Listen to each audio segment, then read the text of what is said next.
this corner, weighing 142 pounds, the undefeated champion of the world, Mr. 217. MMA, hey, MMA, hey, MMA, we gon' punch you in the face. Hey, MMA, hey, MMA, hey, Mayhem Radio, we turned up in this place. Hey, off the ropes, with a chair, fight dirty, pour hell, MMA, hey, MMA, hey, Mayhem Radio, we turned up in this place.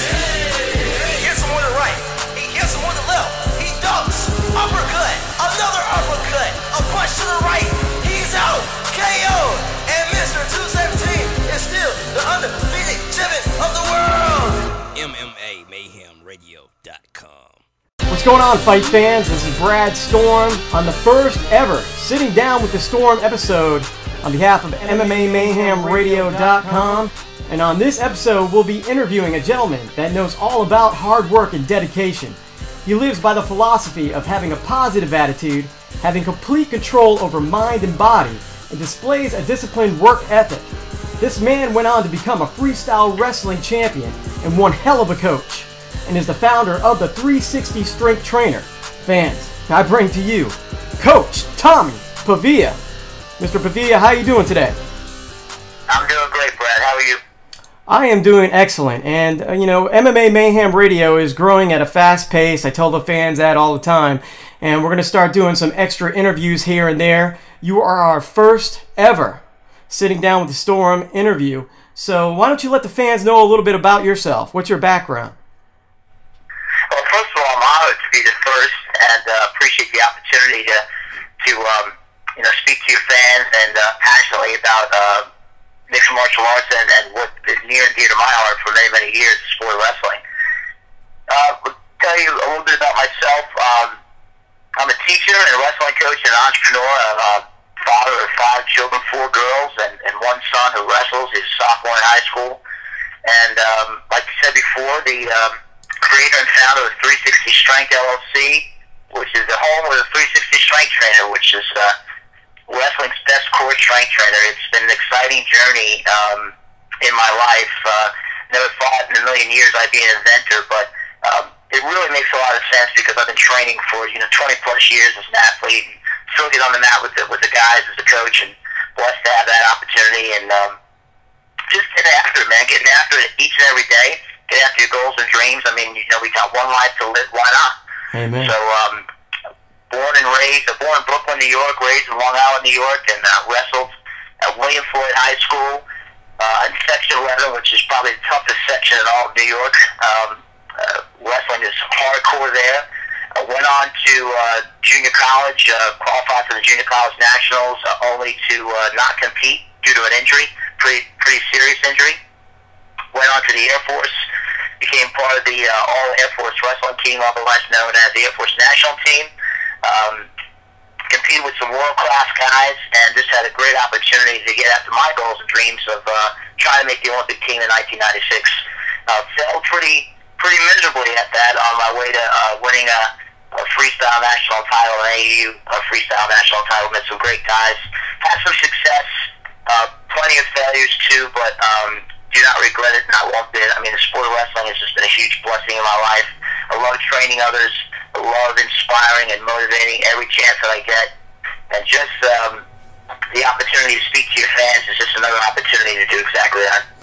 You talk about motivation. Now, it didn't always start off that way. When you were younger, like really young, I believe about 10 years old, you were having to competing with your siblings, right?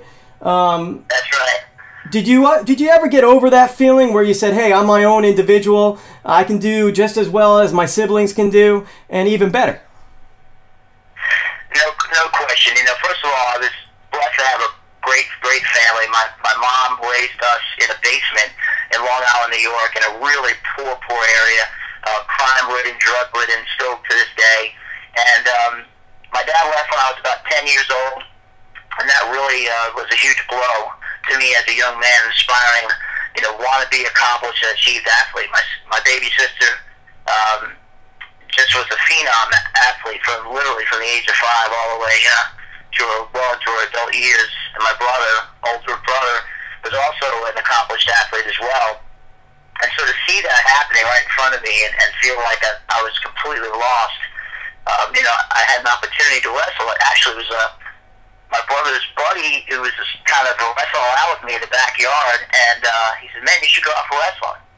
And so I went out for wrestling, and like I tell my story to a lot of kids to encourage them. My first year wrestling was 7th grade, which is pretty late to start wrestling these days, and even back then.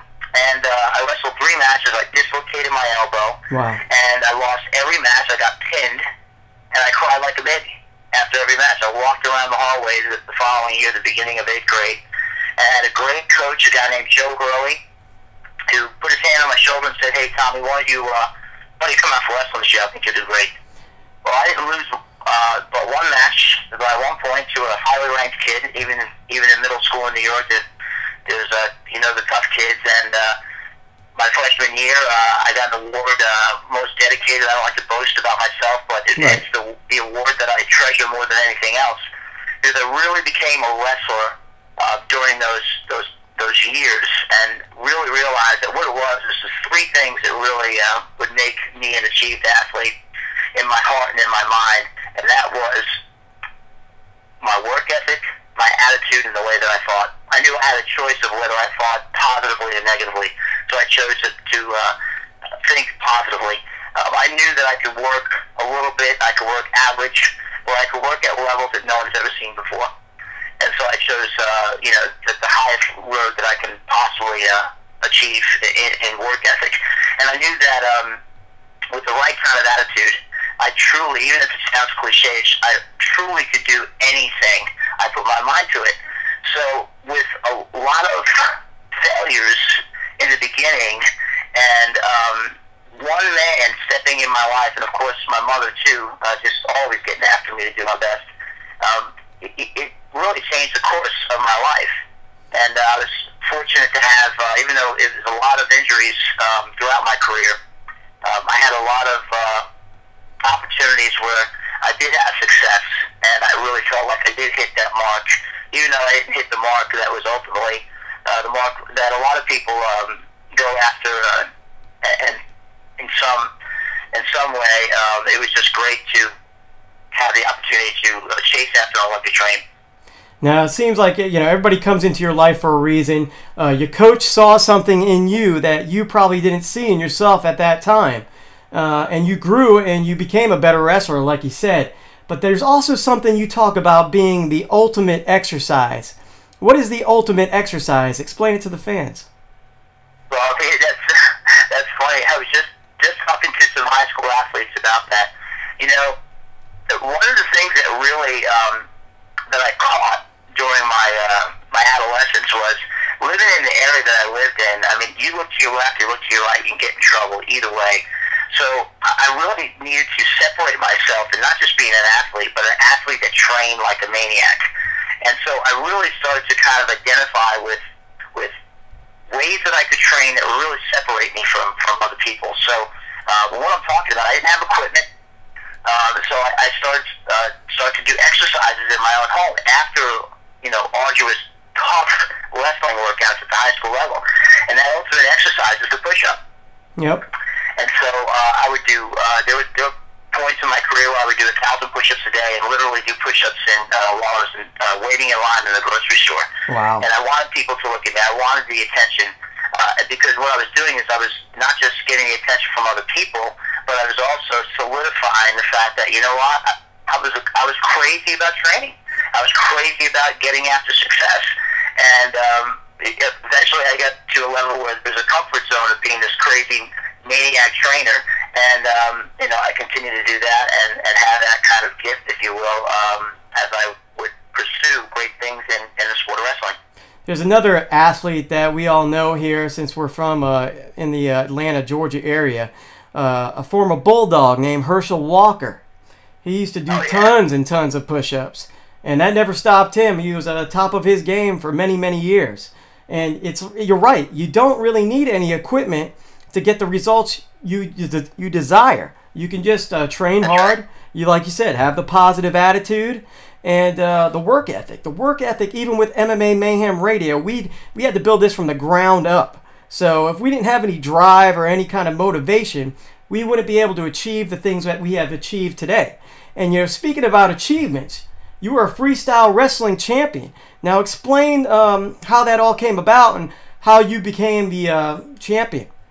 Well, back in the late '80s, I had made the Air Force national team, and I realized at that point in time that I had gotten over a hurdle that was, it just always seems it's always mental first. Well, once you understand that you belong and that you can compete at a world-class level, then the physical starts to happen. It never seems to happen where it's physical first and then the mental. At least that's been my experience anyway. Right. So when I realized that being on the Air Force national team, that I could not only be around world-class athletes but compete with them, the dreams and the goals really started to kind of expand. And so I knew that if I wanted to make the Olympic team, that I was going to have to go to the toughest tournaments, in the country. So I started to get involved. I was actually in Delaware for a number of years, and was a bona fide Olympic hopeful through the Delaware Olympic Sports Committee, and got some small sponsorships and basically earned my way to get travel and all over the country and start to, sharpen my craft, being a wrestler.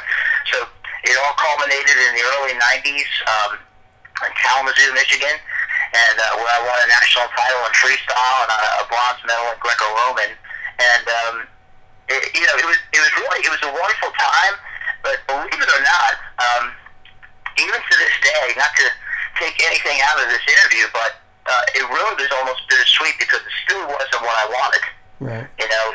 Still wasn't what I wanted, which is to make the Olympic team. But I always tell people, the guy who made the Olympic team that year in 1996 won a gold medal. So obviously the guy in my weight class was the best guy. I'm talking about Tommy Brands, who is the head wrestling coach at the University of Iowa.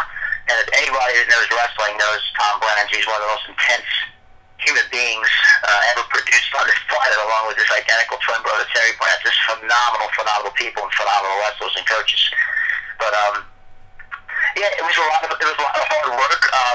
It was 2-a-day trainings. It was 3-day trainings. It was interesting because when I went to the Nationals, I had a buddy of mine come visit me the day before I was flying out, and he said, "Tommy, how do you think you're going to do?" And I said, I really believe I'm going to win it. I don't think anybody's going to be able to really hang with me. And please don't mistake that for arrogance. It says when you prepare and you're doing the type of training that wrestlers are required to do to have top-notch performances, you have to go into the battlefield believing that, and I think doing what you guys do, I'm sure you've come across great athletes that have that same mindset, that they get to a point and that they know, even if they didn't accomplish it, they're going in knowing that they're the best, and it's just a matter of execution. And that's definitely true in the MMA world as well. You got to know that you can get the job done. You need to visualize it ahead of time, and you'll be a champion. And eventually you went on to coaching, and you've had a lot of success in coaching. And why don't you let the fans know what you're doing currently and some of your successes there? Really been blessed as a coach. Arguably a better coach than I was an athlete, and I was fortunate to have some success as an athlete. But I think even since I was a young kid, I was just able to connect with others and build relationships and just help to elevate levels of belief, because I knew how powerful it was in my life, and still carry that flame and that passion to do that. So to answer your question, it started actually in Maryland, in the state of Maryland, and shortly after my failed attempt at making the Olympic team, I was recruited by a principal that heard about me, and he had a son that had 2 or 3 years left in high school, and I coached over at Northern High School in Calvert County, Maryland, and I was fortunate enough to coach a state championship team and a high school All-American, and we had state finalists and state champions. The very short 3 years that I was there, one who happened to be a 16-year-old Olympic trials third placer. At 16, a kid named Jason Gabrielson is a three-time state champ, high school All-American, and he went on a full ride to Edinburgh University. After that, we moved around a lot, lots of different reasons. A lot of it had to do with health of family members. We went to Delaware, where I was head wrestling coach of a very, very small high school, Laurel High School, 500 kids in the entire school from 9th to 12th grade. We were able to also have a high school All-American there and several state places, in fact 7 altogether, as well as a state champion. And we took the team to the state finals against a nationally ranked team in Smyrna. No one even thought that we would get past the first round. And that school hasn't been able to accomplish that feat since, and we had won a conference title. It was a very, very difficult conference for the first time and only time in 20 years.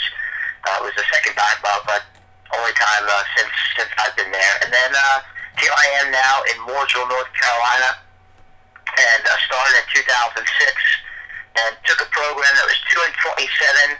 And our first year, we took second in the conference, and we won 23 dual meets. Wow. Really, there's a couple of ways to say this. When you have a program that you take over that's so not so good, let's put it that way. Right.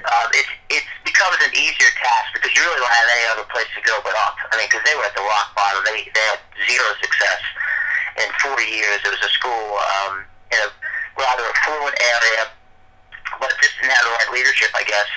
And so right now we are getting ready to host here December 7th what arguably will be called the toughest dual meet tournament in all of the Southeast, and it's called the Lake Norman Duels. We're looking to have it eventually become the Southeast National Duels, and I have a great assistant coach, a guy named Jason Lanning, who's done a lot of the legwork, and the school that I coach is Lake Norman High School. And we've taken that program in a very, very short period of time, and we've had a high school All-American and state champions and many, many state places. Always have been since day one, since we've arrived, have been in the top 10 in the state year in and year out. And they're passionate. The people around here are passionate about wrestling, so it's pretty neat. North Carolina is not known as a wrestling state. However, they really have pushed, especially in the national spotlight, to be in the top 10 in the country. And your state, I would say, Georgia. Right. Good golly, man. They've got to be the fastest growing state in all of the Southeast, a lot because of the compound, which is a club that is just fabulous, magnificent results over there. But really excited about the season this year. Where we've got a great group of guys. My son is involved, and anytime you get an opportunity to have your son involved in something like this, it's a blessing all the way around. That's a once-in-a-lifetime thing right there. And there's a lot of... You're right. Yeah, there's a lot of wrestlers in MMA right now, and some would say that is the basis for anything you do in MMA, because you see a lot of jiu-jitsu guys fall into a lot of elite wrestlers. What's your thoughts on Ben Askren right now, the rubber band man? He is from another planet, man. The guy... Nobody walks the line closer than Ben Askren when it comes to having incredible mental skills to the point of, he's on the balance beam of arrogance and confidence. He's like right smack dab in the middle, but you can't deny he's got a masterful way of performing. I think the jury's still out, though, in the mixed martial arts world on Ben Askren at the super elite level. There's no doubt he can compete. He's a world-class wrestler, and I think when you have a world-class wrestler, very few times, I don't think there's been any time, not yet anyway, where there's been a world-class wrestler that just has gotten his butt beat, in the MMA world, whether it's the Bellator series or the UFC or some, local or regional organization that promotes it. But I think certainly he's a talent. There's other guys out there, I think, that are getting it done that are mainstream names, and I think it's great. I think it's absolutely great. In fact, I think the world of wrestling, needs to take a page off of the world of MMA and really learn how to market our sport a lot better, and continue to be a feeder program for, and that's the way I look at it, for mixed martial arts. Exactly. A portion of it. Yeah, exactly. And there's a great amount, like you said, of MMA superstars coming out of the wrestling world. But now I want to talk about something that you have invented, something that is good for the core, and something that tightens up the body and gets everything in tip-top shape. I think it's called the 360 Strength Trainer. Why don't you explain to the fans? Exactly right. Yeah, explain to the fans what the 360 Strength Trainer is about and where they can look up videos and how they can go and find out and check out a little bit more about it. Well, let me tell you that part first. The 360 Strength Trainer, you can find it. Go to our Facebook page, or you just go to 360strengthtrainer.com, 360strengthtrainer.com, and there's tons of videos on there that basically show a multitude of applications of how to use this equipment. In fact, we really feel like we haven't even scratched the scratches. There's so many things that you can do with the 360 Strength Trainer, but here's the bottom line.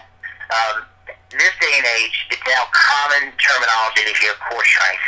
And so, back in 2007 when I did my research, I basically said, okay, take all of the research of having push-ups contributing to great core strength, and then you see these ab rollers that really just aren't very good. They're just not very good. Well, yeah, and ab rollers, Tommy, ab rollers have been around since the late 60s, early 70s. I mean, they've been around forever. Probably the 50s, brother. Yeah. Probably the 50s. A training wheel with a really bad handles on it. Yeah. And it's still sold in stores all over the place. And athletes still use them. But, they use what's available to them. I really believe the 360 Strength Trainer is going to absolutely take the wrestling world and the MMA world by storm. I really believe it's going to come onto the scene. Of course, that's our hope. But I really believe because of the results, you cannot deny it. Picture, if you will, for the fans here, since we're on radio, picture, if you will, a barbell with wheels, and then picture dumbbells with wheels. Now picture the ability to attach resistance bands to those and have multiple planes of action and exercise where you can use that. Picture taking the long bar, as we call it, and attaching two straps and attaching that to a sled and pushing and driving a sled. I can go on and on to all the different applications. Plus, the entire set is $297 for the entire set, and you're getting 3 weights. So the long bar weighs 25 pounds. The 2 short bars weigh 15 pounds each. So for some of maybe the muscle heads out there, and listen, I love muscle heads. I love getting strong. I'm near 50 years old, and I still train like a maniac. I love it. I love it. The 360 Core Strength Trainer will literally make you feel like you've been gutted in a good way, because it hits muscles that you don't normally get. There's a depth of engagement from the core muscles that are being used, and when you're moving and doing exercise at the same time, having this dynamic sense of being able to exercise while moving, it's incredible of all the different things that you can do. In fact, one of the things I love about the 360 Strength Trainer and how it helps develop the core is you can be incredibly creative with it yourself. So you can use it as a finishing exercise or a finishing mini workout to your current training program. It would be absolutely great with that. Or you can use it as a head-to-toe training program to get the results of outstanding total strength. And, let's face it, in the MMA world and the wrestling world, you better be training the core. Because if you're not, that could be the difference in winning and losing a championship bout. I mean, look at some of these super fights that we've seen recently with, was it John Bones Jones and Christopherson, if I'm saying his last name right, and then Kane and Junior Santos. Yeah. These guys better be in physical shape. I mean, obviously, we really look at the mental piece when they're going through these super fights. But, the bottom line is you better be physically prepared. Yeah, Michael Chandler, Eddie Alvarez, too. That was one hell of a fight for Bellator as well. Yeah, you're right. That was great. So we're going to have to wrap things up with you, Tommy. Coach, do you have any affiliates, any sponsors you want to make mention of before we let you go? Well, I just want to make mention of my my great partners, Ty Youngblood, Bill Moore, and Sean Gray. Sean is an head assistant coach at Princeton University. He's also the former cornerman for Kenny Florian. And if you've been in MMA at all, you know who Kenny Florian is. So just mention the website again, 360strengthtrainer.com. And just want to say thanks to the fans. I really appreciate the opportunity to speak passionately to you guys. And to tell you, man, hey, it's only your life. Get after it. So yeah, all fans out there, go to facebook.com/360strengthtrainer. Like the page and also go on the Twitter. You want to tweet the twit? You got to go follow him at 360strength. Because if you don't, I'm going to punch you in the face. Coach Tommy, it's been great having you on the show, man. Appreciate you spending some time with us. Appreciate the opportunity. Hey, have a good one, man. MMA MAYHEM Radio.com.